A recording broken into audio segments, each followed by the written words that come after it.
Hey everyone, I hope you've had a chance to watch the video reports that came out last week from each of the pastors, and if so, thank you for taking the time to watch. If you haven't seen them yet, you can find and view them on our church YouTube and Facebook page.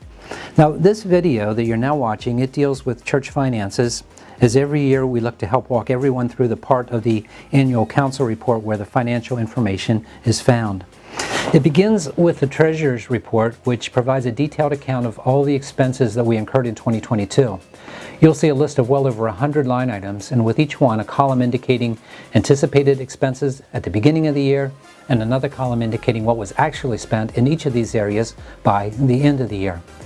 You'll see that when it was all said and done, total expenses came in about $33,000 below what was anticipated. And as you look over the report and read some of the overview that follows, you'll see how this all came about. After the Treasurer's Report, you'll come to the General Account Report. It tells us what we started the year with in our operating fund, tells us total income for the year, total expenses for the year, and what we ended the year with. Now this report also provides year-end updates on 2 investment funds that we have in place as well. After the General Account Report, you'll come to the Building Fund. Now, you may recall that this past summer, the Planning and Development Committee, it's a committee that consists of the pastoral staff, the church board, the Finance Committee, and the Grounds and Maintenance Committee, about 30 people in all. They shared that rather than looking to break new ground and expand it would seem wise to explore ways to make better use of the facilities that we already have. It was acknowledged that some renovation would be necessary, and so towards that end, we've shifted our emphasis away from the building fund and onto a renovation fund that's recently been established. After the building fund comes the Special Activities Report, which contains over 50 line items that shows, among other things, what money came in and what money went out in order to cover things like events or missions projects that came about throughout the course of the year. And just like with the Treasurer's Report, you'll see that we've provided an overview of the Special Activities Report, providing some background information regarding some of the specific line items. Now, these reports that I've just mentioned are really a look back at 2022 to see dollar for dollar what came in and what went out. As always, it's our aim to be as transparent as we can possibly be. We've tried to anticipate and address whatever questions you might have, but if you have more, please email me, bill@ffbic.org. Along with our church treasurer, Ron Strite, our financial assistant, Dave Martin, and our office administrator, Julie Tiedemann, we'll do our best to answer any questions that you might have. I want to take this opportunity to let you know how much I appreciate the work of Ron, Dave, and Julie, and really the work of all those who serve on the Finance Committee. Finally, at the end of the council report comes the proposed 2023 spending plan.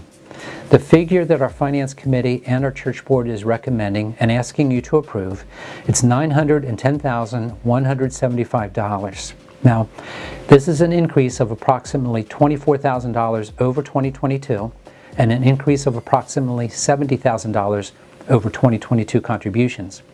And the primary reason for the increase, it comes in 2 areas. First, buildings and grounds, that is a rising cost of electricity, fuel, and insurance. Second, the increase in the area of employee expenses. You know, I've watched as our church board has wrestled in an effort to present our congregation with an attainable spending plan figure, while at the same time recognizing that those employed by Five Forks Church, particularly our office staff and custodial staff, have been paid well below what others are being paid for similar roles throughout this area. Of course, I work alongside all the employees of this church, and for them, serving here is about more than just wages. Their hearts are here. They believe in and they're committed to what the Lord is doing here. And while our board appreciates that sentiment, they also realize the necessity of paying fair and competitive wages. Thus, the increase in employee expenses and then to the spending plan overall. Still, both the Finance Committee and the Church Board believe that the 2023 spending plan figure, while challenging, is attainable. Our average weekly attendance in the final quarter of 2022 was significantly higher than what we averaged in the first quarter of the year, and so we know that we've been growing. We also, throughout the year, we received much in the way of contributions that are designated to specific ministries. And while we know this will continue to some degree, this year we're going to make every effort to stress the importance of contributions to the general fund, that is, contributions that are not designated to a specific ministry and thus free to be used to help fund all the ministries and expenses of the church, including employee expenses. And so because of recent growth and because of an increased emphasis on non-designated giving, We believe our spending plan goal is within our reach. Finally, we're providing you at the end with an overview that takes a brief look at the 8 specific categories that make up the spending plan. We ask that you please take time to look over the plan, become familiar with it. And again, if there's any questions that you have, be sure to send them my way, because we want you to be informed before we vote and look to approve the spending plan over the 12-day voting period that begins on the night of our council meeting. Let me close this video by letting you know that as a staff and as a church board and as a finance committee, we're extremely grateful for your generous giving in 2022. Thank you for supporting the work that Jesus is doing here at Five Forks and in this community and really around the world.